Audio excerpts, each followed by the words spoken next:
जी अस्सलाम वालेकुम।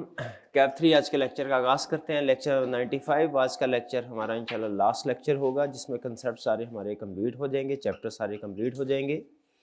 एमसीक्यूज़ की प्रैक्टिस हम तकरीबन डेली बेसिस के ऊपर साथ साथ करते रहे हैं। रिप्रोडक्शन के क्वेश्चन और मिनी केस स्टडीज़, ये भी आपको हर लर्निंग ऑब्जेक्टिव के एंड पे क्वेश्चंस मिल गए। हमने प्रैक्टिस की इनकी कुछ क्वेश्चंस की। अब इसके बाद सिर्फ एक टास्क रह जाएगा हमारा, बड़ी केस स्टडीज़ की प्रैक्टिस करना। ठीक है, छोटी छोटी केस स्टडीज़ तो आपको पता है हर लर्निंग ऑब्जेक्टिव के एंड पे भी प्रेजेंट की गई थी। आप में से कितने स्टूडेंट्स लर्निंग ऑब्जेक्टिव के एंड वाली केस स्टडीज़ को पढ़ते रहे और क्वेश्चंस को अटेम्प्ट करते हैं? शाबाश। अब जब आपने रिवीजन करनी है तो कोशिश करना उसको रीड कर लें, क्योंकि अभी लास्ट मंथ में आपके पास इतना टाइम नहीं होगा कि आप रिटन फॉर्म में इसको प्रैक्टिस कर सकें। तो आपने क्या करना है, उनको रिवीजन जब भी करेंगे जिस चैप्टर की, उसके क्वेश्चन को आपने रीड ज़रूर कर लेना है। इसके बाद हमारी कुछ 2-3 क्लासेस होंगी केस स्टडीज़ प्रैक्टिस के लिए। उसमें सिर्फ और सिर्फ हम केस स्टडी को डिस्कस करेंगे। ठीक है, उसके आपको ग्रुप में अनाउंसमेंट भी हो जाएगी और आपने उस क्लासेस को कोशिश करें कि फिजिकली अटेंड कर लें। अगर फिजिकल अटेंड नहीं कर सकते तो यूट्यूब पे लेक्चर अवेलेबल हो, आपके सॉरी LMS पे लेक्चर अवेलेबल होगा, आपने वहाँ से उस लेक्चर को भी देख लेना है। ठीक है जी। वो अभी कुछ दिन के गैप के बाद हमारी क्लासेस होंगी, कल से नहीं होगी, यानी कल से आपकी ये क्लास नहीं होगी। जो केस स्टडी की स्पेशल क्लासेस है, प्रैक्टिस क्लासेस हैं, वो हम कुछ दिन के बाद मैं ग्रुप में अनाउंस कर दूंगा आपको, तब होंगी। स्टार्ट करते हैं। ये जो कंसेप्ट चैप्टर 18 में लास्ट 2 कंसेप्ट हमारे हैं जो हम आज डिस्कस करने जा रहे हैं, वो 2 कंसेप्ट कौन से हैं? वो है जी prevention of electronic crime act, PECA जिसे बोलते हैं। 2017 में इसको इनेक्ट किया गया था और उसके बाद इसमें कुछ अमेंडमेंट्स भी हुई। तो ये पीका, और फिर इसके बाद इलेक्ट्रॉनिक ट्रांजैक्शन ऑर्डिनेंस 2002। पीका किससे रिलेट करता है? पाकिस्तान में इलेक्ट्रॉनिक यानी डिजिटल टूल्स को यूज करते हुए अगर कोई भी ऐसा एक्ट किया जाए जो कि क्राइम हो, वो इलेक्ट्रॉनिक क्राइम। फॉर एग्जांपल, जैसे आप कंप्यूटर्स में आप देखते हैं कुछ लोग जो है, अगर हो सकता है कि पाकिस्तान के बारे में कोई गलत प्रोपेगेंडा फैला रहे हों, कोई हेट स्पीचेस शेयर कर रहे हों, या इवन आपको पता है ख़ास तौर पे आजकल जो हमारे जो बच्चे हैं वो तकरीबन कोई 4-5 साल की उम्र से ही आपको पता है कि डिवाइसेस यूज़ करना शुरू कर देते हैं, मोबाइल, टैबलेट्स वगैरह। तो और सम टाइम ऑनलाइन गेम्स भी खेल रहे होते हैं, उनमें उनका इंटरेक्शन भी कुछ लोग दूसरे लोगों से होता है। तो उनको ख़ास तौर पे प्रोटेक्शन देने के लिए कि ऑनलाइन किसी किस्म के क्राइम का, उन्हें हैरेसमेंट का सामना ना करना पड़े, अब्यूज़ किसी किस्म का ना हो ऑनलाइन, उसके लिए। और वैसे भी जैसे हम भी सोशल मीडिया को अगर यूज़ करते हैं तो हमें कोई किसी किस्म का उसमें कोई नुकसान, धमकी, फ्रॉड फेस ना करना पड़े, इसके लिए इसको डील करता है बेसिकली जो पीका एक्ट है। ठीक है, तो ये हमें ऑनलाइन जितनी भी हमारी एक्टिविटीज़ होती हैं उनमें हमें सिक्योर करने के लिए और जो मलिशियस इंटेंट वाले लोग हैं उनसे बचाने के लिए पीका एक्ट इंट्रोड्यूस करवाया गया। इसका फोकस क्या है? इसके स्कोप में सिर्फ इलेक्ट्रॉनिक क्राइम्स। ठीक है, इलेक्ट्रॉनिक क्राइम जो किस तरीके से होते हैं, जो कैसे होते हैं, कंप्यूटर्स के जरिए से, मोबाइल्स वगैरह के जरिए से, इंटरनेट के जरिए से, ऑनलाइन। और जो दूसरा आज हम टॉपिक स्टडी करेंगे, electronic transaction ordinance 2002। Electronic transaction ordinance हमें क्या बताता है कि डॉक्यूमेंट्स फिजिकल फॉर्म में तो हैं, जैसे अभी आप स्टूडेंट लाइफ में आप एक्सपीरियंस करते होंगे कि आपके कुछ नोट्स ऐसे होते हैं जो कि फिजिकल फॉर्म में हैं, जो आप खास से खुद बनाते हैं। कुछ नोट्स ऐसे होते हैं जो कि इलेक्ट्रॉनिक फॉर्म में है, जैसे इसी आपने टेस्ट अटेम्प्ट किया, उसी टेस्ट को आपने इमेज की शक्ल में PDF की फॉर्म में सेव कर लिया। क्वेश्चन मेरा सिंपल इतना सा आपसे कि क्या जो नोट्स आपने फिजिकल फॉर्म में प्रिपेयर किए हैं, या जो टेस्ट आपने फिजिकल फॉर्म में दिया उसमें, और जो इलेक्ट्रॉनिक फॉर्म में आपने कन्वर्ट किया PDF फॉर्म में, उसमें कोई फर्क है क्या? सिर्फ एक ही फर्क है कि जो PDF वाला है वो डिजिटल है। ठीक है, नोट्स कह लें या टेस्ट दिया आपने, क्या इसके अलावा कंटेंट में कोई फर्क पड़ता है? कंटेंट की एक्यूरेसी में, उसकी रेलिवेंस में, उसके यूजफुल होने में कोई फर्क नहीं पड़ता। सिर्फ एक ही फर्क है कि वो कंटेंट आपका डिजिटल है। इसी कंसेप्ट को सामने रखते हुए इलेक्ट्रॉनिक ट्रांजैक्शन ऑर्डिनेंस 2002 इंट्रोड्यूस करवाया गया कि चूंकि अब आहिस्ता आहिस्ता 2002 से आपको होता है खासतौर पे जो हमारा बैंकिंग सिस्टम है ना, ये पेपरलेस एनवायरनमेंट की तरफ शिफ्ट होना शुरू हो गया। अब हम जो ट्रांजैक्शन अक्सर करते हैं वो इलेक्ट्रॉनिक फॉर्म में होती है। तो क्वेश्चन ये है कि जैसे फिजिकली जब कैश एक दूसरे को देते थे उसमें समटाइम डिस्प्यूट अराइज होता था, क्या इलेक्ट्रॉनिकली भी ट्रांजैक्शन करेंगे तो कोई डिस्प्यूट अराइज होंगे? इसका जवाब है यस, डिस्प्यूट अराइज हो सकते हैं, हो सकते हैं। तो क्या इलेक्ट्रॉनिक, जैसे फर्ज कीजिए आपने बिल पे कर दिया इलेक्ट्रॉनिकली जैज कैश के जरिए से, नेक्स्ट मंथ में फिर आपको वो पिछले महीने का बिल जो है वो ऐड हो गया, मिल गया, आपके पास अब सिर्फ एक ही एविडेंस है कि आपने लास्ट मंथ में बिल पे किया, फिजिकली कोई एविडेंस नहीं है। वो क्या है? वो जैज कैश पेमेंट की रिसीट। सवाल यह है कि उस रिसीट को हम एविडेंस के तौर पे क्या एक्सेप्ट कर सकते हैं?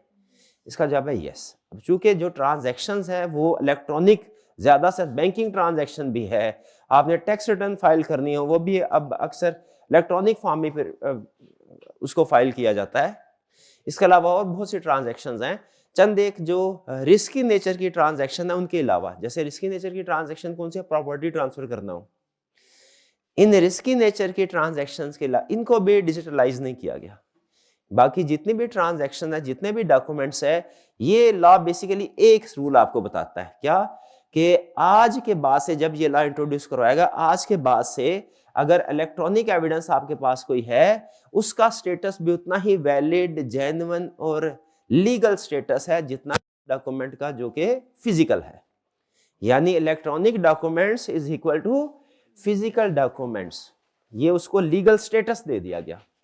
वरना मामूली तौर पे जो लीगल डॉक्यूमेंट्स, जो इलेक्ट्रॉनिक डॉक्यूमेंट्स होते हैं, लोग उनकी एक्सेप्टेंस में, खासतौर पे वो लोग जो टेक्नोलॉजी से इतने फेमिलियर नहीं है, उसकी एक्सेप्टेंस में थोड़ा रिलक्टेंट होते हैं। तो ये दो टॉपिक्स हैं जो आज के लेक्चर में हमने कवर करने हैं। पहले कौन सा? पीका, और फिर उसके बाद कौन सा?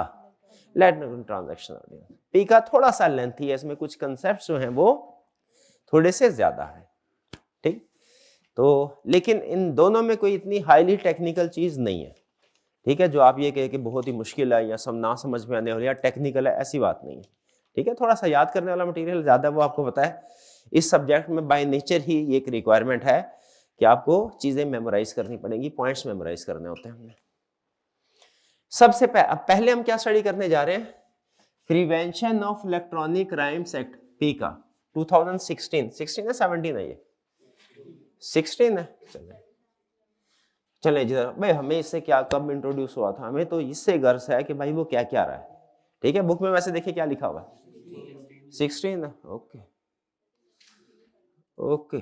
असल में सम टाइम ऐसा होता है कि बिल पहले प्रेजेंट कर दिया गया, किसी जगह पे शायद 2016 लिखा होगा और किसी जगह पे 2017 लिखा होगा। जो बुक में लिखा है हम उसको लेके चलते हैं। Prevention of electronic crimes act, पीका। सबसे पहले इंट्रोडक्शन, इसके डिफरेंट पार्ट्स हैं। इसमें क्या स्टडी करने जा रहे हैं हम स्टडी करेंगे इसमें इंट्रोडक्शन, कहता क्या है, हम स्टडी करेंगे स्कोप एंड एप्लीकेबिलिटी, इसका स्कोप क्या है कि कौन कौन सी एक्टिविटीज इसमें कवर हो रही हैं। फिर हमें कुछ डेफिनेशन बताएगा, आपको पता है हर लॉ जो है वो कुछ ना कुछ डेफिनेशन जरूर बताता है, और एग्जाम में समटाइम डेफिनेशन को टेस्ट भी कर लेता है, ऐसा ही है ना। तो इसलिए डेफिनेशन को भी हमने याद करना है। नेक्स्ट इसके बाद थर्ड पॉइंट वो बताएगा इंस्टीट्यूशनल फ्रेमवर्क, यानी इस एक्ट में जितनी भी रिक्वायरमेंट्स हैं उनको इंप्लीमेंट करने के लिए क्या कुछ इंस्टीट्यूशंस को डेवलप करने की, क्रिएट करने की जरूरत होगी? बिल्कुल होगी। आपको पता है जब भी कोई नया लॉ इंप्लीमेंट होता है तो उसको इंप्लीमेंट करवाने के लिए कोई ना कोई अथॉरिटी भी स्टैब्लिश करना पड़ती है, ठीक है, जो उसकी मॉनिटरिंग करके सुपरविजन करती है। तो पीका को इंप्लीमेंट करवाने के लिए दो अथॉरिटीज भी इंट्रोड्यूस करवाई गई हैं, और रेगुलेटरी अथॉरिटीज हम पढ़ेंगे, ठीक है।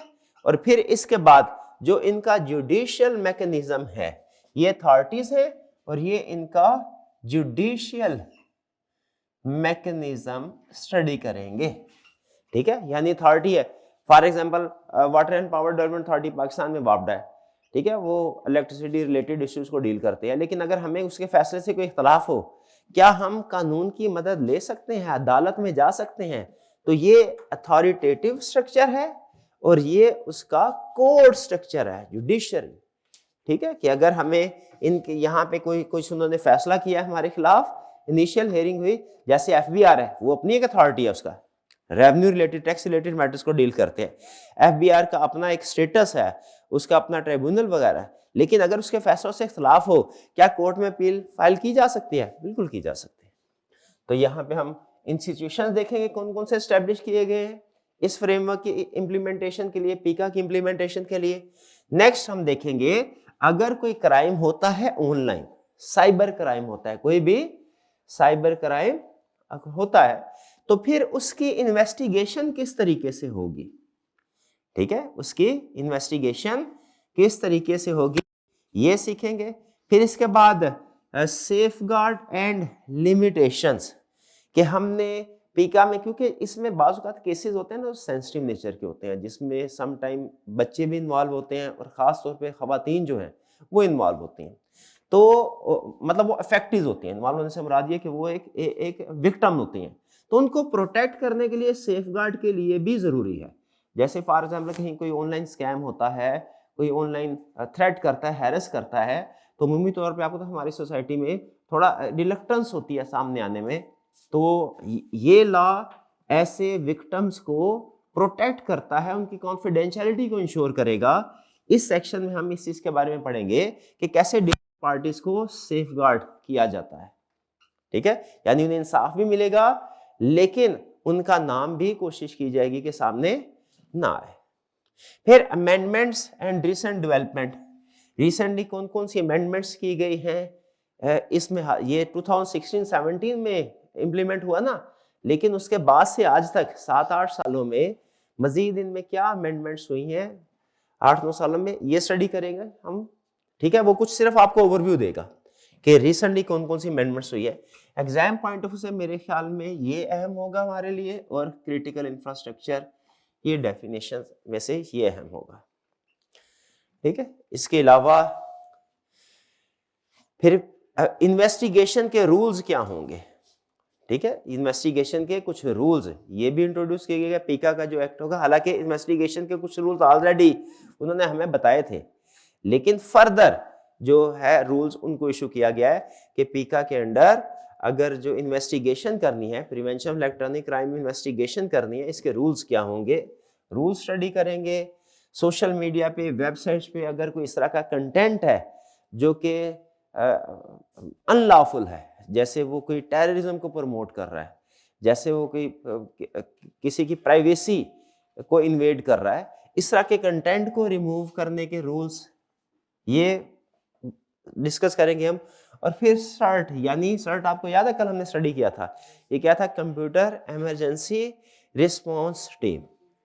तो चूंकि वो कल के लेक्चर में हमने उससे एज सिस्टम डिस्कस किया था, आज के लेक्चर में हम ये डिस्कस कर रहे हैं कि अगर उसका गलत इस्तेमाल करते कोई क्राइम किया जाए तो फिर उसमें क्या, जो हमने कल के लेक्चर में पढ़ा था कि ऐसी टीम स्टैब्लिश की जाएंगी जो ऑनलाइन थ्रेट्स की मॉनिटरिंग करेंगी, रिपोर्टिंग करेंगी, उसको डील करेंगी। क्या उनको भी हम पीका में इंगेज कर सकते हैं, उनके साथ कोलैबोरेशन कर सकते हैं? यस। यहाँ पे फिर हम लास्ट हमारा कंसेप्ट ये होगा कि हम हमारी कोलैबोरेशन जो सर्ट टीम है, कंप्यूटर इमरजेंसी रिस्पांस टीम्स, उनके साथ हमारी कोलैबोरेशन किस तरीके से होगी। ये एक ओवरव्यू है हमारे पीका एक्ट का। कुछ समझ आई? डिटेल स्टडी करें वन बाय वन। चलिए आइए, 9 कंसेप्ट्स हैं, वन बाय वन इनको डिस्कस करते हैं। इंट्रोडक्शन, भाई पीका क्या है? ये साइबर क्राइम के अगेंस्ट पाकिस्तान का मेन स्पेसिफिक लॉ है, ठीक है। इससे पहले भी साइबर क्राइम हुआ करते थे पाकिस्तान में, लेकिन वो अंडर जनरल लॉ डील किए जाते थे। ये पाकिस्तान का पहला स्पेसिफिक लॉ है जो किसी भी किस्म के साइबर क्राइम को डील करने के लिए इंट्रोड्यूस करवाया गया है, ठीक है जी। इसका स्कोप क्या है? ये पूरे पाकिस्तान में भी अप्लाई होता है, और अगर कोई पूरी दुनिया में कहीं पे भी बैठ के पाकिस्तान के खिलाफ या टेररिज्म को प्रमोट करने के लिए, टेररिज्म को प्रमोट करता है चाइल्ड, तो उसको टैकल करने के लिए इसकी एप्लीकेशन वर्ल्ड वाइड भी है। अच्छा, वर्ल्ड वाइड ये नहीं है कि पाकिस्तानी एजेंसीज या जो लॉ इन्फोर्समेंट एजेंसी उनके पास ये पावर होगी पूरी दुनिया में कहीं पे जाके ऑपरेशन कर सकते हैं। इसका मतलब ये है कि वो जो रेलिवेंट कंट्री होगी उसकी एजेंसी के साथ कोलैबोरेट करेंगे, ठीक है, और उन्हें बताएंगे सर आपकी टेरिटरी से पाकिस्तान में कोई हेटफुल स्पीच जो है वो शेयर की जा रही है, ऐसा कंटेंट शेयर किया जा रहा है जो कि पाकिस्तान के लिए नुकसानदेह है, उसको काइंडली रिमूव करवाएं। तो ये वर्ल्ड वाइड इसकी एप्लीकेशन है, ठीक है। कवर्स क्राइम इफेक्टिंग पाकिस्तानी, पूरी दुनिया में कहीं पे भी बैठ के कोई पर्सन अगर ऐसा एक्ट करता है जो पाकिस्तान के पीका के अंडर आता है तो उसके खिलाफ इन्वेस्टिगेशन की जाएगी, एक्शन लिया जाएगा। ये बताया। तो इंट्रोडक्शन में क्या बता रहा है, ये पीका किससे रिलेट करता है, सिर्फ और सिर्फ साइबर क्राइम से। डन। और ये क्या सिर्फ पाकिस्तान में एप्लीकेबल है? नहीं, वर्ल्ड वाइड। अच्छा, पीका में जब उसने बोला साइबर क्राइम है तो हाँ ये समझने की जरूरत है साइबर क्राइम होता क्या। कह रहा साइबर क्राइम का मतलब है कि जैसे साइबर टेररिज्म या अनलॉफुल कंटेंट इशू किया जाए। साइबर टेररिज्म क्या है कि आप डिजिटल फियर क्रिएट करें। जैसे फर्ज कीजिए कोई दहशतगर्द हैं, अगर वो खुदा ना सा कहीं पे अटैक करते हैं, उसके लाइव वीडियो सोशल मीडिया पे अपलोड कर दी, शेयर कर दी, यूट्यूब पे अपलोड कर दी, ठीक है, या ऐसा कंटेंट जो है क्लिप बनाया ऐसा जिसमें टेररिज्म को प्रमोट किया जा रहा है, प्रेज किया जा रहा है, वो अपलोड कर दिया। वायलेंस, सिस्टम को डैमेज किया जाए, ये किसी भी सिस्टम को डैमेज किया जाए, ये साइबर टेररिज्म कहलाता है। पाकिस्तान के किसी भी सिस्टम को नुकसान पहुंचाना, किसी इदारे के सिस्टम को नुकसान पहुंचाना, ठीक है, अटैक करना, ठीक है, जैसे फॉर एग्जांपल एफबीआर की साइट को अटैक किया, एससीसीपी को अटैक किया, आईकैप की वेबसाइट पे अटैक किया, सिस्टम्स को डैमेज करना, ये कहलाएगा साइबर टेररिज्म। मेन एक्टिविटीज ये है। अब जाहिर है इसमें मजीद भी कुछ चीजें अब आपकी बुक में लिखी हुई है। अनलॉफुल कंटेंट क्या है? अनलॉफुल कंटेंट ये है ऐसा कंटेंट, देखिए आजकल ऐसा होता है कि लाइक्स और व्यूज के चक्कर में सम टाइम लोग जो हैं, आपको पता है हर पर्सन तो अब इस वक्त न्यूज रिपोर्टर बना हुआ है, हर पर्सन जो है वो जर्नलिस्ट है, हर पर्सन जो है वो एंटरप्रेन्योर है, ठीक है, तो वो क्या करते हैं, लाइक्स और व्यूज को बढ़ाने के लिए बाज़ औक़ात ऐसा कंटेंट क्रिएट करते हैं जो डिजायरेबल नहीं होता। क्योंकि जब आपका मकसद ये होगा कि आपने ज़्यादा से ज़्यादा लाइक्स हासिल करने हैं, तो फिर क्या एथिकल और क्या अनएथिकल, क्या सच और क्या झूठ, चांस होता है कि आप कुछ ऐसी चीज़ें शेयर करेंगे ऑनलाइन कंटेंट जो कि हेट बेस्ड होगा, लोगों में हेट इंक्रीज क्रिएट करेगा, एब्यूसिव होगा, उसमें कुछ लैंग्वेज ठीक इस्तेमाल नहीं हुई, फॉल्स न्यूज़ होंगी। ऐसे सारे कंटेंट को अनलॉफुल कंटेंट कहते हैं। और इसे एज सून एज पॉसिबल, ये और इस तरह का जो कंटेंट होगा उसे हमें सोशल मीडिया से, पब्लिक एक्सेस से रिमूव करना चाहिए। एग्री करते हैं जी? तो एक जो इलेक्ट्रॉनिक क्राइम की एग्जांपल है वो है साइबर टेररिज्म, और दूसरी एग्जांपल क्या है, unlawful content. Unlawful content share करना ये भी क्राइम है, साइबर टेररिज्म ये भी क्राइम है। हाँ, लेकिन यहाँ पे एक बात हुई सिस्टम डैमेज की। सिस्टम डैमेज, जैसे फर्ज कीजिए कोई हैकर पाकिस्तान का जो है वो वापडा का सिस्टम हैक करता है और पाकिस्तान के चंद एक शहरों के जो बड़े शहर है, इनका ग्रिड स्टेशन के साथ इनकी कनेक्टिविटी डिस्टर्ब हो जाती है और बिजली की सप्लाई नहीं हो पाती। अब ये सिस्टम जो है डैमेज हुआ। कुछ सिस्टम तो ऐसे हैं नॉर्मल सिस्टम ऐसे हैं, मतलब नुकसान जरूर होता है लेकिन किसी की जान का नुकसान नहीं होता या मुल्क की सालमियत को नुकसान नहीं पहुंचता। लेकिन कुछ सिस्टम ऐसे होते हैं जिनको डैमेज किया जाए तो उससे किसी मुल्क की सालमियत या किसी के जान का नुकसान भी हो सकता है। ऐसे सिस्टम्स को हम कहते हैं क्रिटिकल इंफ्रास्ट्रक्चर। क्रिटिकल, जैसे हॉस्पिटल्स में थोड़ी देर के लिए 5 मिनट के लिए भी अगर बिजली बंद हो जाए, आपको तो वहाँ पे लोग ऐसे होते हैं जो वेंटिलेटर पे, वो तो चंद एक सेकंड के लिए अगर बंद हो जाए तो उनकी ज़िंदगी मौत का मसला होगा, ठीक है। इसी तरह पाकिस्तान का जो डिफेंस सिस्टम है उस पर कोई अटैक करके इंफॉर्मेशन चोरी करने की कोशिश करे, पाकिस्तान की सालमियत के लिए नुकसानदेह है। तो कुछ सिस्टम ऐसे हैं जो नॉर्मल है, लेकिन कुछ सिस्टम ऐसे होते हैं जो क्रिटिकल इंफ्रास्ट्रक्चर है, इनको डैमेज करने की सजा, ऑनलाइन अगर कोई इसको एक्सेस करके डैमेज करता है इसकी सजा ज्यादा होगी। डन। तो ये डेफिनेशन हमें बताई, 3 मेन डेफिनेशन है पीका में। कौन कौन सी मेन डेफिनेशन है? नंबर 1, सबसे पहले क्रिटिकल इंफ्रास्ट्रक्चर, दूसरे नंबर पे साइबर क्राइम और तीसरे नंबर पे अनलॉफुल कंटेंट। चलिए ये अब हमें कुछ समझ है, ये पहली अहम चीज ऐसी है जो कि एग्जाम में वो टेस्ट कर सकता है, डेफिनेशन, ठीक है। ये सिर्फ आपकी अंडरस्टैंडिंग के लिए था, ज्यादा से ज्यादा एमसीक्यू में भी टेस्ट कर ले कि भाई इसकी एप्लीकेशन बताओ क्या है, या ये लॉ किससे रिलेट करता है। डेफिनेशन होगी। फिर इसके बाद भाई रिक्वायरमेंट्स तो अभी हमें बताएगा क्या क्या है। इन रिक्वायरमेंट्स की इंप्लीमेंटेशन को इंश्योर करने के लिए कोई अथॉरिटीज भी होनी चाहिए, बिल्कुल अथॉरिटीज होनी चाहिए। अथॉरिटीज दो हैं, दो लेवल, दो तरह की हैं। एक वो जो कि रेगुलेटरी अथॉरिटी स्टैब्लिश की गई है, ठीक है, ये समझ लीजिए हुकूमत गवर्नमेंट के अंडर काम करते हैं, ठीक है। लेकिन आपको पता है जो जुडिशरी सिस्टम होता है, जुडिशियल सिस्टम, वो गवर्नमेंट से इंडिपेंडेंट होता है। तो अगर इनके किसी फैसले से हमें कोई एतराज है तो हम क्या करते हैं, फिर जुडिशियल सिस्टम में जाते हैं। तो एक एडमिनिस्ट्रेटिव समझ ले अथॉरिटीज है, और एक दूसरा है कोर्ट सिस्टम। एडमिनिस्ट्रेटिव अथॉरिटी कौन कौन सी है? NCCIA। ये एब्रीविएशन किस चीज की है बताइएगा? National cyber crime investigation agency, ऐसा ही है, तीर तुके चलाया मैंने, ठीक है। NCCI ये क्या करती है? नाम से जाहिर है क्राइम को इन्वेस्टिगेट करेगी। जैसे फर्ज कीजिए कि अगर हमें मेरे किसी फैमिली मेंबर के खिलाफ कोई, मैंने देखा कि कोई ऐसी इंफॉर्मेशन फैलाई जा रही है जो कि नुकसानदेह है, उसके बारे में गलत न्यूज़ फैलाई जा रही है, मैंने कंप्लेन फाइल करनी है। मैं कंप्लेन फाइल, पहले FIA का साइबर क्राइम विंग हुआ करता था, उसमें हम कंप्लेन फाइल करते थे। अब अलग से अथॉरिटी बन गई है। अब साइबर क्राइम के सारी क्लेम्स, कंप्लेन्स यहाँ फाइल की जाएंगी, और ये जो अथॉरिटी है ये इसको इन्वेस्टिगेट करेगी, ठीक है। और फिर सोशल मीडिया, ये जनरल जो साइबर क्राइम है हर तरह के उसके लिए है, लेकिन सोशल मीडिया के लिए एक अलग से स्पेसिफिक अथॉरिटी क्रिएट की गई, जिसका नाम है सोशल मीडिया, आगे क्या है, protection regulatory authority. Social media protection regulatory.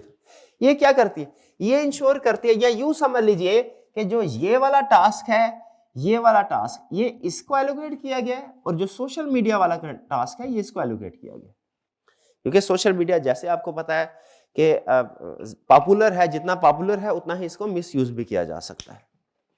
तो ये रेगुलेट करेगा सोशल मीडिया प्लेटफॉर्म को, और वहां से अनलॉफुल कंटेंट को रिमूव करवाएगा, ठीक है। अगर इसके फैसलों, कोई फैसला इन्होंने किया, उसके फैसले से इख्तलाफ है, उसके खिलाफ अपील फाइल करनी है, क्या अपील सिस्टम भी है?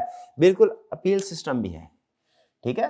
अगर आपको सोशल मीडिया प्लेटफॉर्म क्या था, प्लेटफॉर्म था protection, social media protection regulatory authority के किसी फैसले से इख्तलाफ है, आप ट्राइब्यूनल में भी जा सकते हैं, और आप स्पेशल कोर्ट बनाई गई हैं उनमें भी जाके अपील फाइल कर सकते हैं। ये बेसिकली अपील सिस्टम है। इनके फैसले से कोई इख्तलाफ हो, यहां पे जाके आप अपील्स जो है फाइल कर सकते हैं।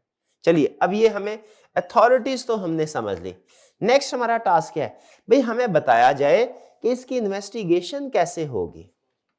इसकी इन्वेस्टिगेशन एंड इन्फोर्समेंट पावर्स। तो ये जो अथॉरिटीज हैं, क्या इनके पास कोई इन्वेस्टिगेशन की पावर्स हैं? बिल्कुल पावर्स हैं। ये रिक्वायर करते हैं कि जो भी इंटरनेट सर्विस प्रोवाइडर्स हैं उन्होंने ऑनलाइन, क्योंकि साइबर क्राइम है ना, इंटरनेट सर्विस प्रोवाइडर्स हैं या जो अदर प्लेटफॉर्म है, ये 1 साल के लिए डाटा मेंटेन करेंगी, ठीक है। यानी आपने कौन सा मीडिया कब किस आईडी से कहां पे अपलोड किया गया, इस सब का रिकॉर्ड ये जो इंटरनेट सर्विस प्रोवाइडर्स हैं या जो वेबसाइट डिफरेंट सर्विसेज प्रोवाइड कर रही है, आपको पता है पाकिस्तान में जितनी भी वेबसाइट आप बनाए पूरी दुनिया में कोई ना कोई होस्टिंग प्रोवाइडर होता है।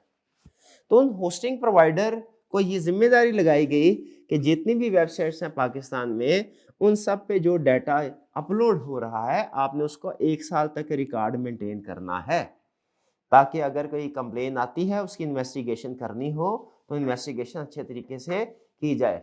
ऐसा ना हो कि वो पर्सन जो कि विक्टिम को नुकसान पहुंचा रहा था अपना सारा जो डाटा है उसको डिलीट कर दे और बाद में इन्वेस्टिगेशन में प्रॉब्लम हो, ठीक है। जैसे फर्ज कीजिए मैं भाई को फेसबुक पे कोई धमकी वाला मैसेज भेजता हूँ, ये कंप्लेन फाइल करते हैं। अब मैंने फौरी तौर पे अगर डिलीट कर दिया, मैसेज पहुंचाया उसके बाद उसको डिलीट कर दिया, तो मेरे खिलाफ इन्वेस्टिगेशन मुश्किल हो जाएगी। लेकिन उन्होंने कहा कि वेबसाइट्स का सारी डाटा जो है वो अवेलेबल किया जाएगा, ठीक है। और इस सिस्टम को के जो सोशल मीडिया प्रोवाइड जो सर्विस प्रोवाइडर से बता internet service providers, hosting service providers, ये जितने भी सर्विस प्रोवाइडर्स हैं, इनके रिटेंशन पॉलिसी को कोर्ट मॉनिटरिंग करेगी, या कोर्ट की तरफ से जो इदारा कोई पर्सन अप्रूव किया गया है वो उसकी मॉनिटरिंग करेगा कि रिटेंशन हो रही है कि नहीं, ठीक है। और डिजिटल फोरेंसिक लैब्स भी बनाई जाएगी पाकिस्तान में, ताकि जांच हो सके। जैसे आगे चल के आप पढ़ेंगे कि एआई जनरेटेड वीडियोस के जरिए से भी या एआई जनरेटेड डॉक्यूमेंट्स के जरिए से भी बहुत से फ्रॉड और क्राइम होते हैं। तो अगर एआई से वीडियो जनरेट करके उससे कोई हेटफुल स्पीच करो, जैसे मैं ये सोच रहा हूँ, मैं अगर कोई हेटफुल स्पीच करूंगा मेरी आइडेंटिफिकेशन हो जाएगी, मैंने एआई के जरिए से वीडियो जनरेट की तो मैं बच गया। लेकिन वो कहते हैं फिर फोरेंसिक लैब से हम टेस्टिंग भी करवाएंगे। बाज़ का ऐसा होता है पॉलिटिशियन जो होते हैं खासतौर पे इसका टारगेट होते हैं अक्सर क्रिमिनल्स का, वो कोई एक वीडियो लगाते हैं उसमें कोई 2-4 लफ्ज़ चेंज कर देते हैं जिससे पूरा मैसेज जो है उसका मीनिंग चेंज हो जाए। अब उस वीडियो की जांच करनी होती है कि वीडियो असल है कि नहीं, तो पाकिस्तान में ऐसी फोरेंसिक लैब बनाई जाएंगी जो कि इसकी वेरिफिकेशन करेंगे। तो ये इन्वेस्टिगेशन की कुछ पावर्स दी गई है इन अथॉरिटी को, ठीक है।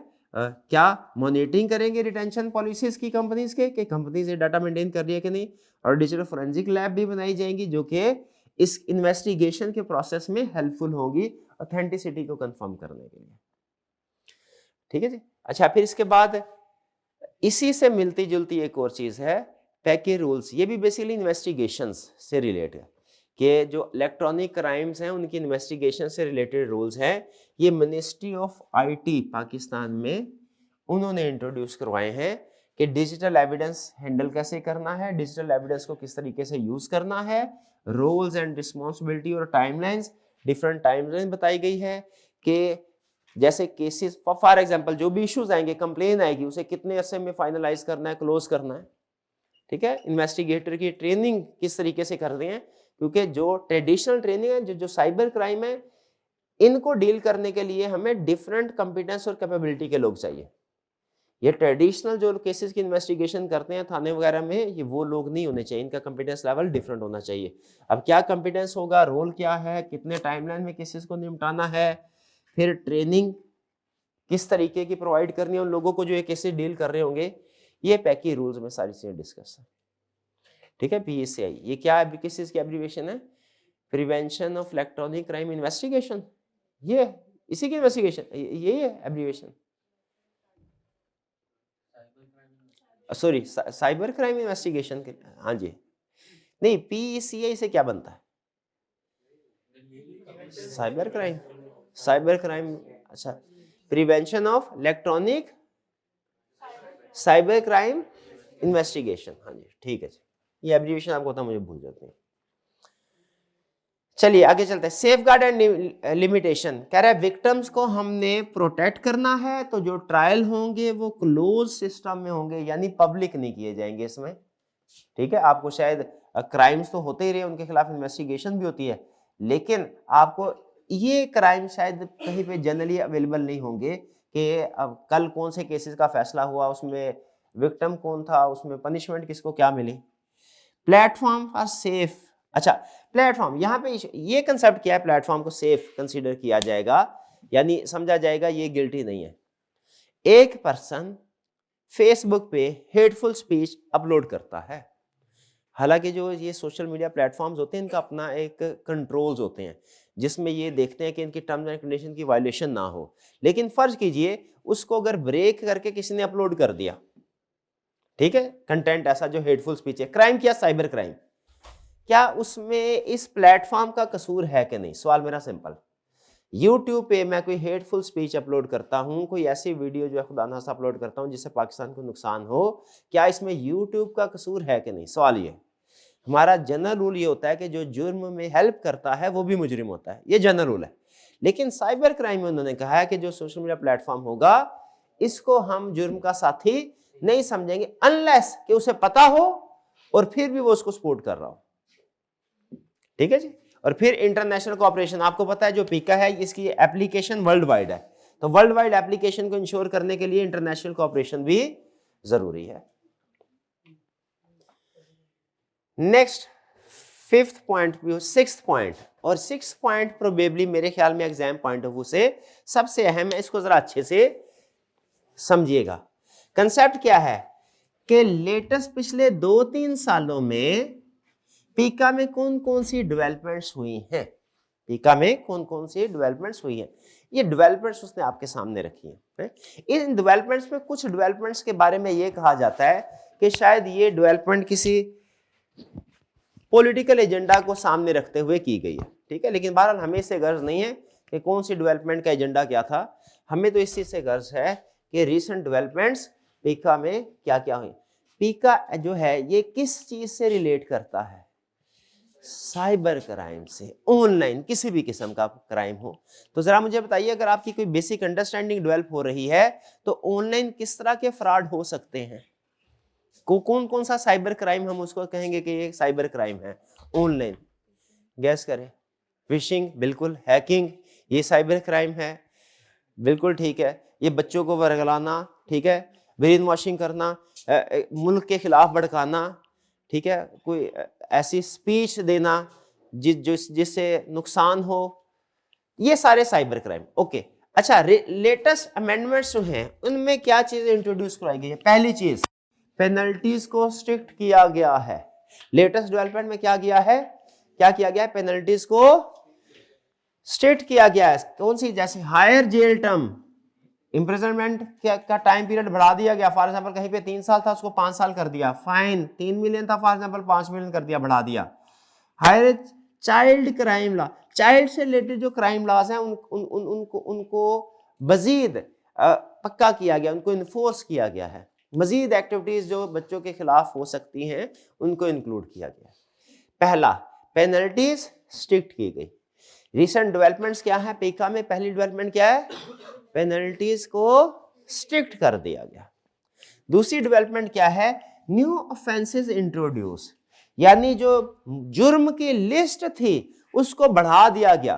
पहले कुछ एक्टिविटीज उस लिस्ट में शामिल नहीं थी, अब उन एक्टिविटीज को भी उस लिस्ट में शामिल कर दिया गया। साइबर बुलिंग, साइबर बुलिंग का मतलब क्या, किसी को बिला तंग करना, ठीक है, जैसे बाज का दोस्त एक दूसरे से मजाक करते हैं, लेकिन अगर मजाक करना और है, मजाक उड़ाना और चीज है। अगर किसी का मजाक उड़ाया जाए, उसको मेंटली हर्ट किया जाए, वो साइबर बुलिंग कहलाता है। ऑनलाइन ये काम करेंगे, ये भी ऑफेंस, अब पहले नहीं था, अब ऑफेंस।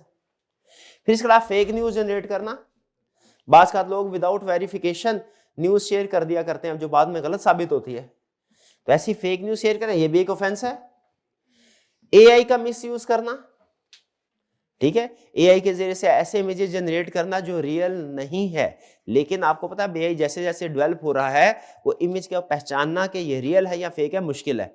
तो एआई को अगर आप यूज करते हैं, मिसयूज करते हैं, उसका गलत इस्तेमाल करते हैं, ये भी ऑफेंस। अब इसको भी इंट्रोड्यूस करवा दिया गया। ये 2016 में तो एआई अभी इतना कॉमन हुआ ही नहीं था, तब बल्कि इंट्रोड्यूस भी नहीं था। अब ये 2019 में जाके 20 में इंट्रोड्यूस, सॉरी 22 में, इसके बाद इसका इस्तेमाल बढ़ा, इसलिए इसकी जो उन्होंने अमेंडमेंट्स किए उसमें इसको भी इंक्लूड किया। तो न्यू ऑफेंस, पेनल्टीज क्या क्या लेटेस्ट डेवलपमेंट्स है, पेनल्टी स्ट्रिक्ट कर दी गई। दूसरी लेटेस्ट डेवलपमेंट क्या है, न्यू ऑफेंसेस इंट्रोड्यूस किए गए। फिर क्या है, जो social media protection regulatory authority, ऐसे था, social media protection regulatory authority का रोल है, उसको एक्सपेंड किया गया है, यानी पब्लिक अवेयरनेस क्रिएट की गई है। पब्लिक रिपोर्टिंग पोर्टल बनाया गया है जिसमें पब्लिक जो है वो आसानी के साथ घर बैठे जो कंप्लेन है, शिकायत है, वो दर्ज करवा सकते हैं। इनको अथॉरिटी दी गई है कि कंटेंट जो ऑनलाइन अवेलेबल है सोशल मीडिया किसी के खिलाफ, ठीक है, उसको रिमूव करवाया जाए, ठीक है। जैसे फर्ज कीजिए हमारी कोई फैमिली गैदरिंग है, उसमें हमारी पर्सनल पिक्चर्स हैं, किसी ने उन पिक्चर्स को ऑनलाइन अवेलेबल कर दिया, तो हम फौरी तौर पे पोर्टल पे जाके, social media protection regulatory authority के पोर्टल पे जाके कंप्लेन फाइल करेंगे, और with in 6 to 24 hours, with in 24 hours, और अगर इमरजेंसी मैटर हो तो 6 आवर्स में उस कंटेंट को रिमूव करवाया जाएगा, एक दिन के अंदर अंदर, ठीक है। और जो रेलिवेंट पर्सन होगा उसको पेनलाइज भी किया जाएगा। अगर प्लेटफॉर्म इंटेंशनली इन्वॉल्व है उसको पेनलाइज किया जाएगा, वरना अगर किसी इंडिविजुअल की तरफ से काम किया गया है उसको पेनलाइज किया जाएगा। तो ये जो रोल है सोशल मीडिया अथॉरिटी का, इस रोल को एक्सपेंड किया गया।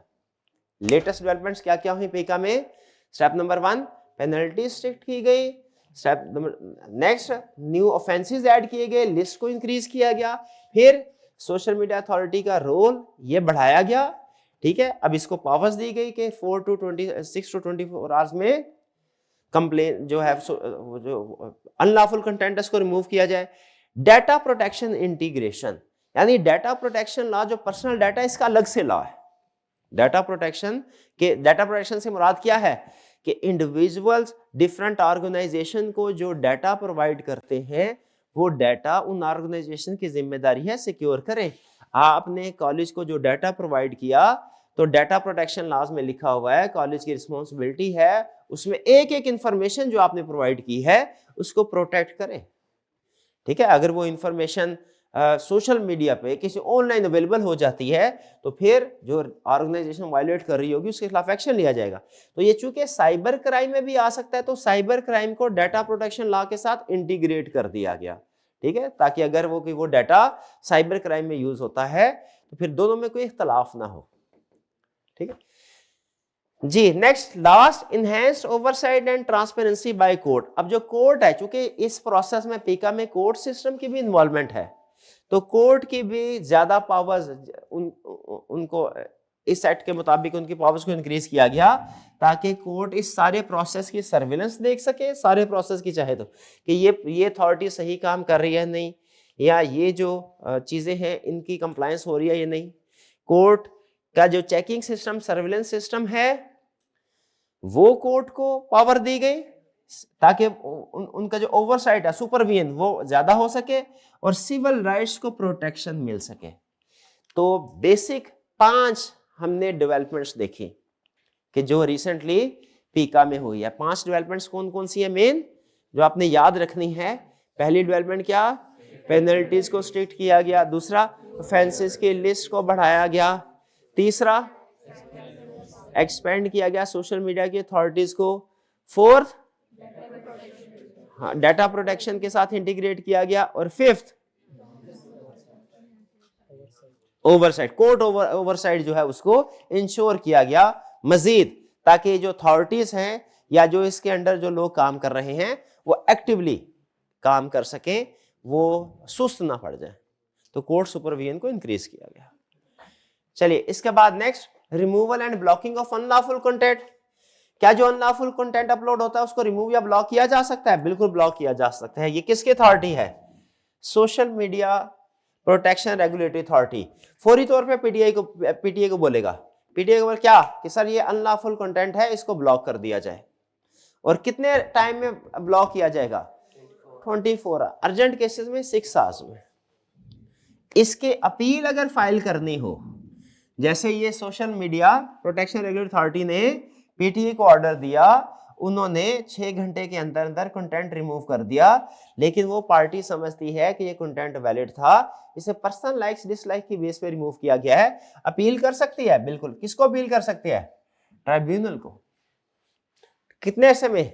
30 डेज में। या कोर्ट में भी अपील, स्पेशल कोर्ट में भी अपील फाइल कर सकती है, ठीक है। और उसमें जो भी एक्शन लिए जाएंगे उनकी फेयरनेस को इंश्योर करने के लिए बाकायदा नोटिस दिए जाएंगे पार्टीज को, उनका रिस्पांस, उनका पॉइंट ऑफ व्यू सुना जाएगा, फिर फैसला किया जाएगा।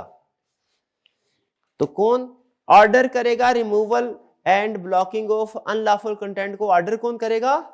Social media protection regulatory authority. किसको ऑर्डर करेगी? पीटीए को। ऑनलाइन कंटेंट को कितने से रिमूव करवाया जाएगा? 24 आवर्स में स्टैंडर्ड टाइम है, अर्जेंट केसेस में 6 आवर्स में। अगर कोई एग्रीड पार्टी अपील फाइल करना चाहे कर सकती है क्या? बिल्कुल। अपील किसको? ट्राइब्यूनल, ठीक है। और कितने अरसे में? 30 डेज। फेयरनेस को इंश्योर करने के लिए डायरेक्ट कंटेंट को ब्लॉक नहीं किया जाएगा, बल्कि पहले नोटिस दे दिया जाएगा उस पार्टी को, उसका पॉइंट ऑफ व्यू सुना जाएगा। फिर सर्ट रूल्स क्या है? सर्ट रूल्स आपको कल हमने स्टडी किया था, ये था सर्ट का मतलब कंप्यूटर इमरजेंसी रिस्पांस टीम। आपको तो ये नेशनल लेवल पे भी होती है, ये सेक्टर लेवल पे भी होती है, और ये कंपनी लेवल पे भी। कंपनी लेवल पे जिम्मेदारी किसकी है इस टीम बिल्ड करने की? कंपनी की। वो एक ऑथोराइज पर्सन जो है उसको अपॉइंट करेंगे, जैसे सीएफओ सीईओ को अपॉइंट करते हैं। लेकिन नेशनल लेवल पे और सेक्टर लेवल पे गवर्नमेंट अपॉइंट करेगी। याद है आपको सर्ट और एनसर्ट? नेशनल एंड सेक्टर लेवल पे जो कंप्यूटर, अच्छा इसमें बता क्या रहा है? इसमें ये बता रहा है पीका की इंप्लीमेंटेशन के लिए ये जो टीम है आपके पास, कंप्यूटर इमरजेंसी रिस्पांस टीम, आप इसको भी इंगेज कर सकते हैं, इनको अपने साथ मिला सकते हैं। ठीक है, ये साइबर थ्रेट्स को डिटेक्ट करते हैं, रिस्पॉन्ड करते हैं, इंफॉर्मेशन जो होगी उसको ये शेयर करेंगे, शेयर इंफॉर्मेशन, और फिर सिक्योरिटी एडवाइस भी प्रोवाइड करते हैं कि अब इसको आपको किस तरीके से डील करना चाहिए। ठीक है, एनसर्ट और फॉर्म ये हम ऑलरेडी कल पढ़ चुके थे। तो मेन कंसेप्ट उसने क्या दिया है, सर्ट रूल्स को पीका में क्यों डिस्कस किया है कि जो computer emergency response team already establish की हुई हैं आपने ऑनलाइन थ्रेट्स की मॉनिटरिंग के लिए, पीका की इंप्लीमेंटेशन में उनसे भी हेल्प ले सकते हैं। वो टेक्निकल लोग हैं, एक्सपर्ट लोग हैं। ठीक है, वो अगर इस तरह के इशू, जो अगर कोई क्राइम हुआ है नेक्स्ट टाइम ना हो, उसकी इंप्लीमेंटेशन के लिए उनसे भी हेल्प ली जा सकती है। डन जी, ये था हमारा prevention of electronic crimes act. ठीक है, थोड़ा सा लेंथी था, थोड़ा सा टेक्निकल था, उम्मीद है कुछ आपको समझ आया होगा। ठीक है, देखिए या तो हम सारे ही करेंगे, लेकिन एक जजमेंट की बेस पे जो मेरे ख्याल में अहम कंसेप्ट है वो है डेफिनेशंस, और वो है अमेंडमेंट एंड रीसेंट डेवलपमेंट्स, किसी हद तक अथॉरिटीज भी, किसी हद तक अथॉरिटीज भी। ये बाकी आपको पता है, याद हमने सारा ही करना। क्लियर जी? चलिए यहां पे लेते हैं छोटा सा ब्रेक, आप रिफ्रेश हो जाएं, चाय शाय पी ले, और 3-4 मिनट के बाद फिर हम नेक्स्ट टॉपिक की तरफ मूव करते हैं। पास कीजिएगा जी। उम्मीद है आपने रीडिंग कर ली होगी। अब लेक्चर के दूसरे हिस्से की तरफ चलते हैं। वैसे कोई क्वेश्चन पूछना चाहते हैं, आपने रीडिंग की है, कोई ऐसा कंसेप्ट जो शायद डिस्कस ना हो पाया हो, पूछ लीजिए। ओवरसीज सोशल मीडिया कंटेंट का मतलब ये है कि सोशल मीडिया कंटेंट को ये अथॉरिटी जो है, सोशल मीडिया अथॉरिटी, ये बाकायदा देखती रहेगी रूटीन में। अगर कोई ऐसी चीज़ है जो कि नेगेटिव है, अनलॉफुल है, उस कंटेंट को रिमूव करने के लिए खुद से भी स्टेप ले सकती है। यानी ऐसा नहीं है कि कंप्लेन आएगी, जैसे सो मोटो नोटिस होता है ना, खुद भी नोटिस ले सकती है, और उसके लिए ये कंटिन्यूसली मॉनिटर करी, इनकी टीम बाकायदा पूरे देख रही होगी कि कौन कौन से वायरल मीम्स हैं, कौन कौन से वायरल कंटेंट है, रील्स कौन सी चल रही है, यूट्यूब पे किस पे लाइक्स ज़्यादा आ रहे हैं, क्या इनमें ऐसा कंटेंट तो नहीं है जो कि अनलॉफुल हो। ठीक है, खुद से भी सुपरविजन कर रहे होंगे। चलिए नेक्स्ट कंसेप्ट है हमारा, बिल्कुल सिंपल कंसेप्ट है, छोटा सा कंसेप्ट है। वो क्या है? Electronic transaction ordinance, ETO 2002। ये क्या बता, ये सिर्फ मेन कंसेप्ट एक बताता है, क्या इलेक्ट्रॉनिक डॉक्यूमेंट्स का भी कोई कानूनी हैसियत है या नहीं। एक ही सवाल को डिस्कस करता है, क्या इलेक्ट्रॉनिक डॉक्यूमेंट्स होते हैं जैसे PDF वगैरह है, इनकी कोई कानूनी हैसियत है? तो इसका जवाब क्या है? यस, वन वर्ड आंसर इसका यस। ये सिखा रहा है, ये समरी है पूरे इसकी टॉपिक के, लेकिन जाहिर है कुछ डिटेल चीजें हैं आपके साथ शेयर करनी है। तो इंट्रोडक्शन में आपको बताता है सबसे पहले कि ये ऑर्डिनेंस किस चीज से डील करता है, इलेक्ट्रॉनिक डॉक्यूमेंट्स के लीगल स्टेटस से, उनका लीगल स्टेटस क्या है, वैलिड है, और खास तौर पे सिग्नेचर से। डिजिटल सिग्नेचर एक प्रॉब्लम क्यों है, ये आपको याद होगा, हमने DSR के किसी टॉपिक में पढ़ा भी था, डिजिटल सिग्नेचर का कंसेप्ट। डिजिटल सिग्नेचर क्यों? क्योंकि देखिए, अगर एक पेज है उसके सामने, उसके ऊपर मैं अपने साइन करता हूं, आपके लिए वेरीफाई करना ये कि ये साइन मैंने ही किया बड़ा आसान है। कुछ साइन के माहिर लोग भी होते हैं, जैसे बैंक्स है, ठीक है, वो बड़ी आसानी के साथ स्पेसिमन सिग्नेचर उनके पास है, चेक के ऊपर साइन आते हैं, वो मैच करते हैं किसी पर्सन के, कि नहीं साइन जाली है या जेन्युइन है। लेकिन डिजिटल सिग्नेचर में थोड़ा सा कंसेप्ट डिफरेंट है, क्योंकि डिजिटल सिग्नेचर में अगर फर्ज कीजिए आपका साइन आपने किया एक डॉक्यूमेंट के ऊपर, मैंने उसकी पिक्चर ली और फिर उस पिक्चर को मैंने एडिट कर लिया, एडिट करने के बाद वो सिग्नेचर दूसरी डॉक्यूमेंट पे चिपका दिए, ठीक है। अच्छा, हो नहीं सकता बिल्कुल ये बात, लेकिन फर्ज कीजिए अगर कि ऐसा हो जाए, तो आपके लिए ये वेरीफाई करना कि ये साइन, क्योंकि मैंने वही कॉपी की है सॉफ्ट फॉर्म में, तो वो तो 100% वही उनका स्टाइल होगा जो कि ओरिजिनल सिग्नेचर का। तो इलेक्ट्रॉनिकली इन डॉक्यूमेंट्स में सिग्नेचर जेन्युइन है या नहीं, ये वेरीफाई करने का तरीकाकार थोड़ा सा डिफरेंट है। उसके लिए क्या किया जाता है, ओरिजिनल डॉक्यूमेंट जब क्रिएट की जाती है ना, तो डिफरेंट सॉफ्टवेयर प्रोवाइडर्स, जैसे एडोबी में आप अगर PDF को क्रिएट करते हैं, उसमें इलेक्ट्रॉनिक सिग्नेचर का एक फंक्शन है, वो आप अपने ईमेल के जरिए से लॉगिन होते हैं, सिग्नेचर करते हैं, तो उस डॉक्यूमेंट के ऊपर एक स्टैंप लग जाती है कि आपने इस डेट को इस डॉक्यूमेंट को साइन किया है। अगर सब्सिक्वेंटली आप उस डॉक्यूमेंट में कोई चेंज करते हैं तो उसका भी रिकॉर्ड आपको पता है बन जाता है। तो ये पता चल जाएगा कि ये जो अब करंट वाली डॉक्यूमेंट है इसमें कुछ टेम्परिंग की गई है, साइन 2 दिन पहले हुए थे, उसके 2 दिन के बाद आज के दिन में इस डॉक्यूमेंट में कोई चेंज किया गया है। ऐसी डॉक्यूमेंट को फिर कोर्ट एक्सेप्ट नहीं करेगा। तो ये कुछ असूल है कि इलेक्ट्रॉनिकली डॉक्यूमेंट्स की ऑथेंटिसिटी को कैसे कंफर्म किया जाएगा। यानी जहां लॉ ने ये बोला कि इलेक्ट्रॉनिक डॉक्यूमेंट्स को हम एक्सेप्ट करेंगे एज एविडेंस, वहीं पे साथ ये भी सवाल सामने आया कि इनकी ऑथेंटिसिटी को कैसे कंफर्म किया जाएगा। एक पीडीएफ है, जैसे एफबीआर का एक ऑर्डर है, मैंने डाउनलोड किया, उसका पीडीएफ बनाई, डाउनलोड किया, उसके बाद उसमें कुछ चेंज कर लिया। पीडीएफ में क्या चेंज हो सकता है? बिल्कुल चेंज हो सकता है, इमेजेस में भी चेंज हो सकता है। अब तो एआई की मदद से ऐसा चेंज हो सकता है कि आइडेंटिफाई करना मुश्किल है। ठीक है, वो छुट्टियों का नोटिफिकेशन आया, हफ्ते की छुट्टियां थी, चेंज करके महीने की कर दी, डेट चेंज कर दी, सिर्फ जहां पे 20 था उसको 30 कर दिया, जहां 10 था उसको फॉर एग्जांपल 30 कर दिया मैंने। अब ये कैसे कंफर्म होगा कि ये नोटिफिकेशन या पीडीएफ जेन्युइन है?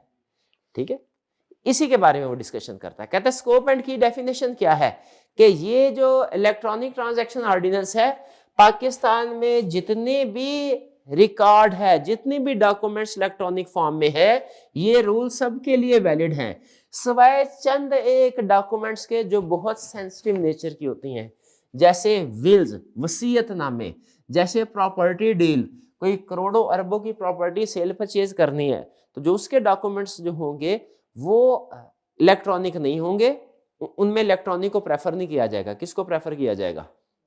फिजिकल डॉक्यूमेंट, क्योंकि इनके नेचर इस तरह की सेंसिटिव नेचर की। ये भी उन्होंने कहा फिलहाल हम इनको एक्सक्लूड कर रहे हैं, जैसे ही हमें सिस्टम की टेस्टिंग के ऊपर रिलायंस आ गई कि सिस्टम बेहतरीन बन गया है, इसमें गलतियां कोताहियां निकल गई हैं, उसके बाद फिर हम इसको भी इसमें कवर कर देंगे स्कोप में। फिलहाल ये 2 चीजें इलेक्ट्रॉनिक ट्रांजैक्शन ऑर्डिनेंस के स्कोप में शामिल नहीं है, यानी इनमें लीगल स्टेटस फिजिकल को ही दिया गया है बेहतर। बाकी केसेस में फिजिकल डॉक्यूमेंट्स हो या इलेक्ट्रॉनिक हो, एक बराबर है। स्कोप समझ आ गया? सब डॉक्यूमेंट्स वाइन दो की डेफिनेशंस क्या है? इलेक्ट्रॉनिक डॉक्यूमेंट्स ये कौन सी है? वो इंफॉर्मेशन जो डिजिटल फॉर्म में हो उसे इलेक्ट्रॉनिक डॉक्यूमेंट्स बोलेंगे। फिर इलेक्ट्रॉनिक सिग्नेचर क्या है? डिजिटल फॉर्म में सिग्नेचर हम जो करते हैं वो इलेक्ट्रॉनिक सिग्नेचर कहलाते हैं। एडवांस इलेक्ट्रॉनिक सिग्नेचर क्या है? ऐसे डिजिटल सिग्नेचर जिनको सिक्योर भी किया गया हो, जिनको सिक्योर भी किया। मैंने डॉक्यूमेंट साइन करके आपके हवाले कर दिया, आपने उसकी पिक्चर ली, उसके बाद एआई से कहा भैया ट्रांसपेरेंट इनका इमेज शेयर करो, किसी दूसरी डॉक्यूमेंट में चिपका दिया है, ये भी इलेक्ट्रॉनिक सिग्नेचर, लेकिन सिक्योर्ड नहीं है। सिक्योर्ड कौन से हैं? जो कि बेसिकली एक जो इलेक्ट्रॉनिक सिग्नेचर प्रोवाइड करने वाली कंपनी, जिसे कहते हैं CSP, certification service provider. Certification service provider क्या है? ऐसी कंपनी जो कि डिजिटल सर्टिफिकेट इशू करती है, यानी जो ये कंफर्म करती है कि ये सिग्नेचर डिजिटल है। जैसे एडोबी एक एग्जांपल है, ठीक है, एडोबी डॉक्यूमेंट यूज करते हैं पीडीएफ। एडोबी में मैंने अकाउंट क्रिएट किया, उन्होंने मुझे अपना सॉफ्टवेयर इस्तेमाल करने की इजाजत दी। उसमें एक ऑप्शन ये है कि जब मैं पीडीएफ क्रिएट करता हूँ ऑथेंटिसिटी कंफर्म करने के लिए, मेरे लॉगिन के साथ, ईमेल के साथ जो सिग्नेचर अटैच हैं वो डॉक्यूमेंट्स के नीचे लिख दिए जाते हैं। अब आप उन डॉक्यूमेंट्स उसको कॉपी नहीं कर सकते, आप उसको रीयूज नहीं कर सकते। अगर रीयूज करेंगे भी तो वो एक इमेज की शक्ल में तो डॉक्यूमेंट्स में ऐड हो सकता है, लेकिन वो क्रेडेंशियल्स के साथ लिंक नहीं होगा जो डॉक्यूमेंट्स के ओरिजिनल क्रेडेंशियल्स हैं। तो आसानी के साथ जब ये डॉक्यूमेंट्स अपलोड की जाएगी इनके पोर्टल के ऊपर सर्टिफिकेशन के लिए, तो वो उनको पता चल जाएगा कि सर ये जो सिग्नेचर यहाँ पे प्लेस किए गए हैं ये ओरिजिनल ओनर साइनर के नहीं है, बल्कि ये बाद में पेस्ट किए गए। तो ये जो कंपनी सर्विस प्रोवाइड करती है इलेक्ट्रॉनिक सिग्नेचर की, बाद में उनकी सर्टिफिकेशन या ऑथेंटिकेशन कंफर्म करेंगे। पहले क्या इलेक्ट्रॉनिक सिग्नेचर जनरेट करेंगे, ये भी ये सर्विस प्रोवाइड करेंगे। फॉर एग्जांपल एडोबी की एग्जांपल मैंने दी, और फिर क्या करेंगे? उन सिग्नेचर को वेरीफाई करने का काम भी यही करेंगे। इनको हम क्या कहते हैं? सीएसपी, यानी सर्टिफिकेशन शेयर प्रोवाइडर्स। ये डिजिटल सर्टिफिकेट्स इशू करते हैं, यानी सिग्नेचर भी इशू करेंगे और फिर उनको सर्टिफाई भी करेंगे कि ये जेन्युइन है या नहीं।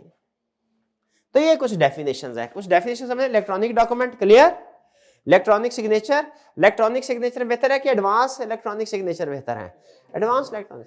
तो वो कह रहे हैं ये जो हमने उसको स्टेटस दिया है ना, ये एडवांस इलेक्ट्रॉनिक सिग्नेचर के लिए है, जो आप किसी ना किसी जो सर्विस जो है हमारा सर्टिफिकेशन सर्विस प्रोवाइडर, इससे आपने इसको प्रूव करवाया होगा। ठीक है, यू समरी जैसे सॉफ्टवेयर का एक फ्री वर्जन होता है, एक पेड वर्जन होता है ना। फ्री वर्जन में आपको इलेक्ट्रॉनिक सिग्नेचर मिलेंगे सिर्फ, और पेड वर्जन में एडवांस इलेक्ट्रॉनिक सिग्नेचर मिलेंगे।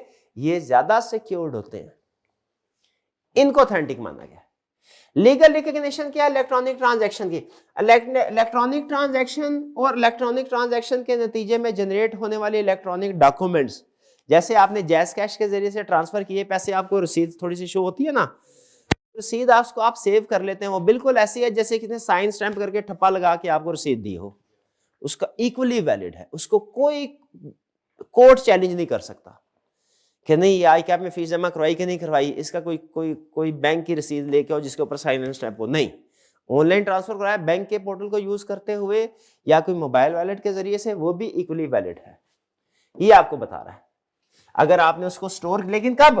अगर आपने उसको स्टोर किया, सेव किया अपने पास तब, और अगर उसमें किसी किस्म की अल्टरेशन एआई के जरिए से नहीं की गई तब।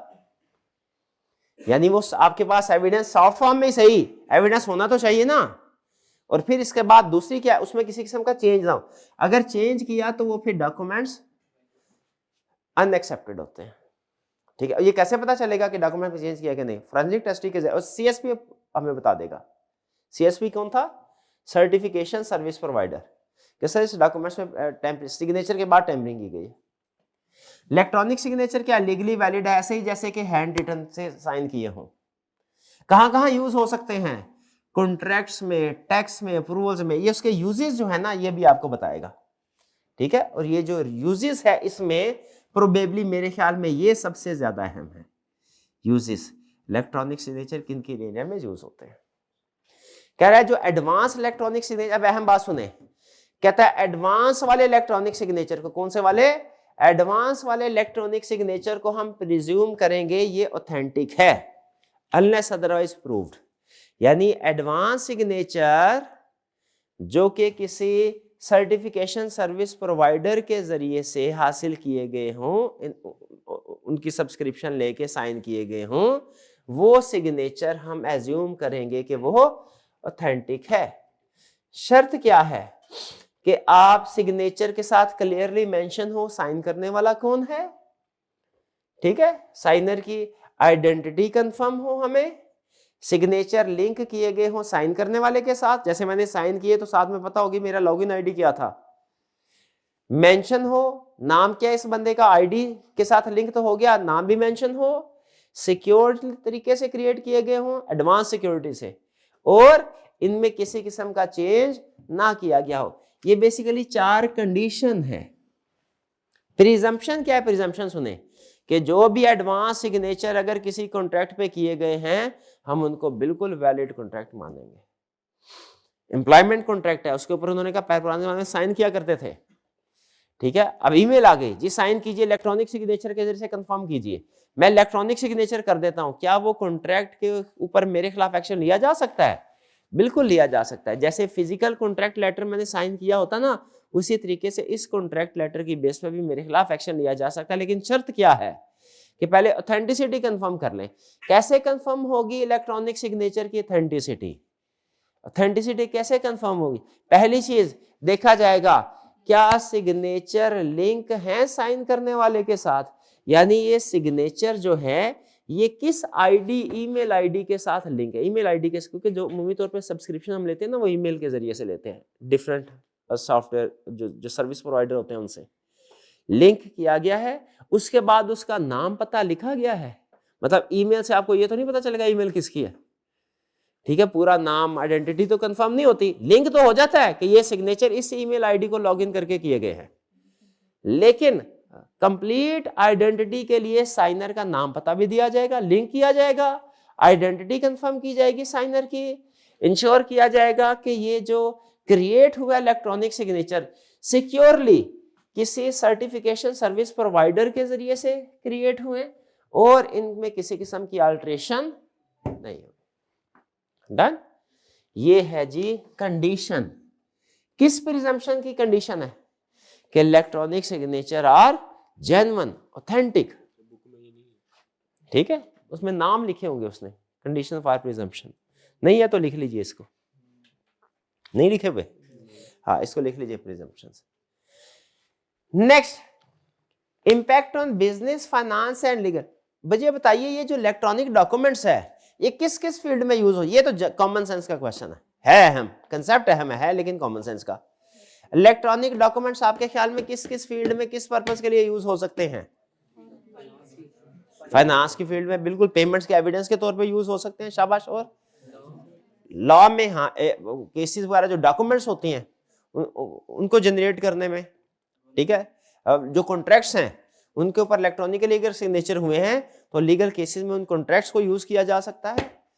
उसके अलावा टैक्स मैटर्स में टैक्स रिटर्न फाइल करनी है, अब आपको पता है घर बैठे आप टैक्स रिटर्न फाइल कर सकते हैं, कैसे पता चलेगा आप ही ने फाइल किया? इलेक्ट्रॉनिक सिग्नेचर, वहां पे यूजफुल होते हैं। और किस जगह यूज हो सकता है इनका? इसके अलावा गवर्नमेंट सेक्टर में, ठीक है, डिफरेंट कंपनीज के रजिस्ट्रेशन में इलेक्ट्रॉनिक सिग्नेचर यूज होते हैं। आईडी कहीं पे वेरिफिकेशन करनी हो, ठीक है, ऑथेंटिसिटी कंफर्म करने, आइडेंटिटी कंफर्म करने के लिए वहां पे यूज हो सकता है इलेक्ट्रॉनिक सिग्नेचर। कोर्ट में एविडेंस के तौर पे यूज किया जा सकता है।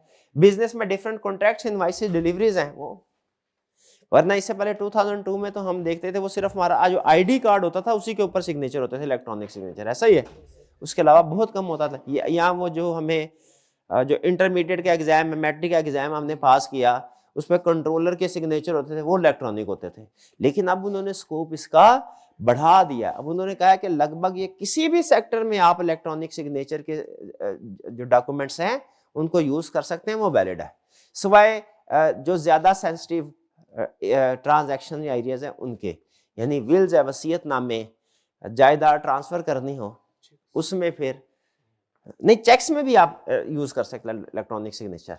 बैंकिंग सिस्टम में, ये शाबाश, बल्कि अच्छी एग्जांपल दी है उन्होंने कि बैंकिंग सिस्टम में इवन चेक्स के ऊपर इलेक्ट्रॉनिक सिग्नेचर भी हो सकते हैं, उनको भी वैलिड समझा जाएगा। अब बैंक कैसे वेरीफाई करेगा?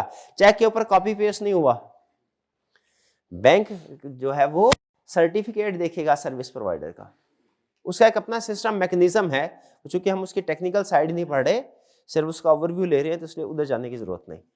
लेकिन ये 15-20 साल पहले से प्रैक्टिस स्टार्ट हो चुकी है इलेक्ट्रॉनिक चेक्स और इलेक्ट्रॉनिक सिग्नेचर की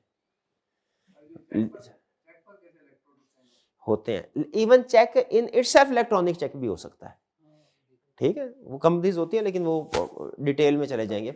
हाँ, वो ये कह रहा है कि नॉर्मली जैसे कोई डॉक्यूमेंट्स बनती थी ना, उन पे स्टैम्प ड्यूटी या नोटरी पब्लिक से कोई रजिस्ट्रेशन करवाना जरूरी था, ड्यूटीज पे करना जरूरी था।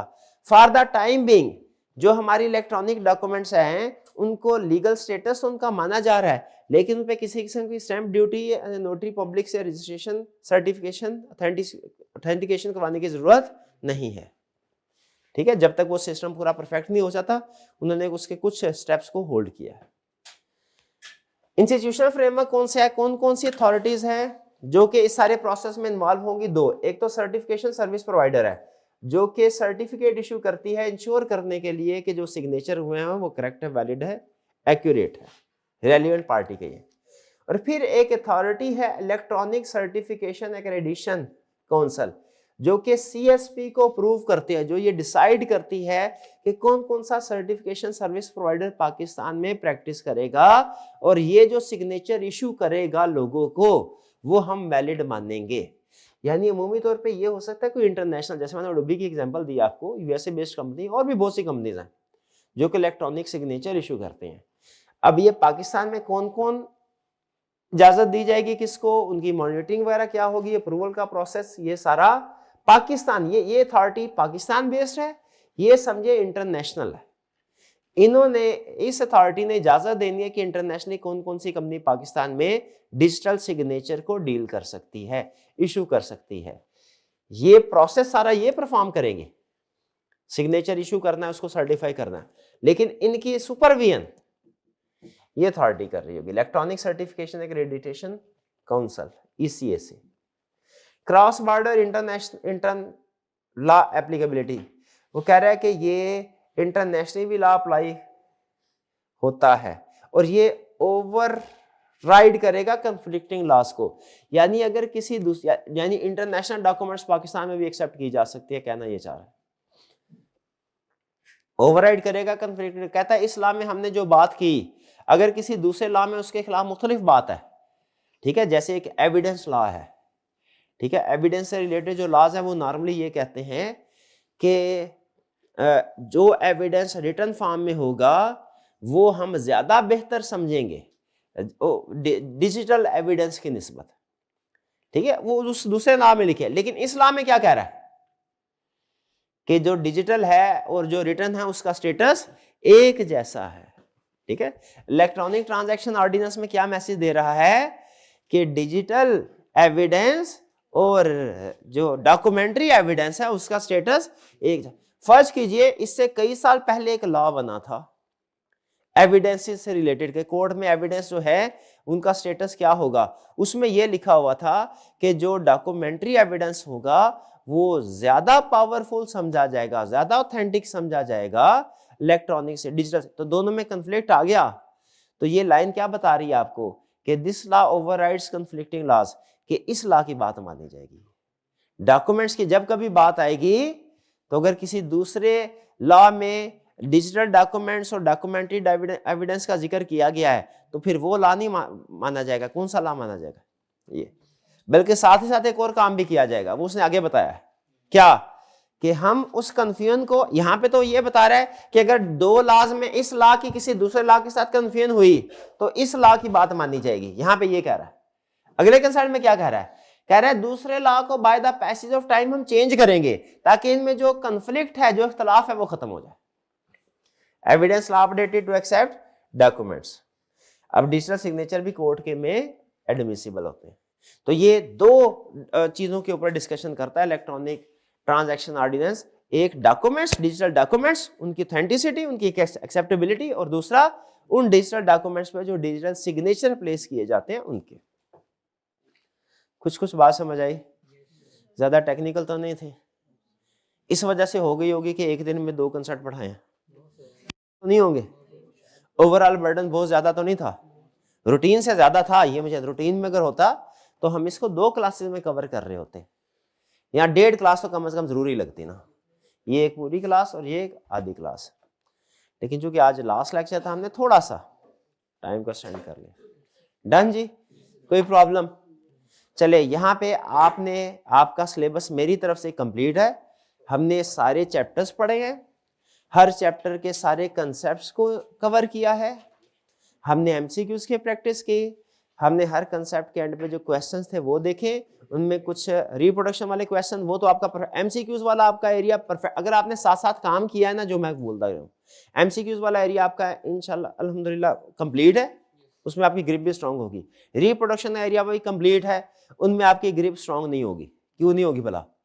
क्योंकि हेडिंग्स भूल जाती है, लेकिन कंसेप्ट आपको समझ आ गए होंगे। ऐसा ही है, हेडिंग्स में आपने रिवीजन करते रहना है। अब सिर्फ एक एरिया रह गया हमारा, हाँ जी, केस स्टडीज।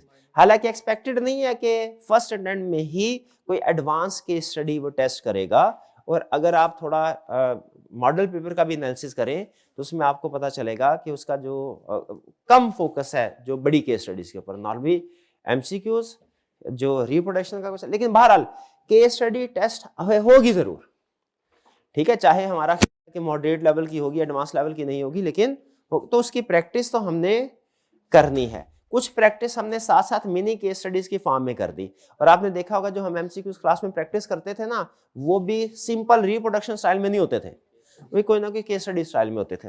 तो केस स्टडी के लिए आप हैं बिल्कुल तैयार, लेकिन आपको एक कॉन्फिडेंस देना है। जैसे हमने तस्वीर के मुख्तलिफ टुकड़े थे ना, अलग अलग कर लिए, अब क्या करना है, सिर्फ उसको जोड़ना, ठीक है। कंप्लीट केस स्टडी आपके सामने, बड़ी केस स्टडी जब आप करेंगे ना, बड़ी वाली, हालांकि अगेन मेरे ख्याल में एक्सपेक्टेड नहीं है, इंटरमीडिएट लेवल की टेस्टिंग एक्सपेक्टेड है, लेकिन फिर भी हमने तैयारी जो है वो लास्ट लेवल पे करेंगे। जहां इतना पढ़ा, इतनी चीजें याद की हैं, तो केस स्टडी की प्रैक्टिस भी हम यही अज्यूम करेंगे कि वो मुश्किल हमें देगा। तो उस लेवल की प्रैक्टिस हम करेंगे। 2 से 3 लेक्चर मुझे चाहिए होंगे, ठीक है, 1.5-2 घंटे के। उसमें इंशाल्लाह अगर आपने ऑलरेडी एमसीक्यूज की प्रैक्टिस की है, कंसेप्ट्स लिए हैं, चैप्टर लर्निंग ऑब्जेक्टिव के एंड पे क्वेश्चन जो है उनको रीड किया है, तो आप आसानी के साथ 2 से 3 दिन में जो 2 घंटे की क्लास होगी उसमें इसको कंप्लीट कर लेंगे इंशाल्लाह आप एडवांस लेवल पे उम्मीद है कि पहुंच जाएंगे अगर आपने ऑलरेडी ये काम किया हुआ है। ठीक है जी। अब वो क्लासेस कब होंगी इसका शेड्यूल ग्रुप में शेयर कर दिया जाएगा। टाइम के साथ आ सकते हो जरूर आइए क्लास में, नहीं आ सकते तो फिर भी आपने लेक्चर को लेना। यानी in short lecture complete, syllabus आपका कंप्लीट है, लेकिन मैं आपसे ये कह रहा हूं कि आपने 2 से 3 लेक्चर का मार्जिन अपनी रिवीजन मंथ में रखना है। मतलब ये ना समझिएगा सर अब क्या करें रिवीजन कर रहे हैं कि आप ये लेक्चर लें। आपने प्लानिंग जो भी करनी है उसमें क्या करना है, 2-3 लेक्चर का मार्जिन रखना है। ठीक है। रिवीजन प्लान में आज मेरी क्लासेस में कुछ शाम तक चलेगी, उसके बाद रिवीजन प्लान के लिए बैठूंगा। आपका रिवीजन प्लान पहले आपके रिवीजन प्लान फाइनल करना है, फिर बाकी सब्जेक्ट्स का। आज कंप्लीट हो गया, आज आपके साथ शेयर कर दूंगा, वरना फिर कल शेयर, कल इंशाल्लाह जरूर शेयर हो जाएगा रिवीजन प्लान। ठीक है जी। चलिए आज का लेक्चर यहाँ पे खत्म करते हैं। हमारा आज इस सेशन का लास्ट लेक्चर था। अल्लाह हाफिज।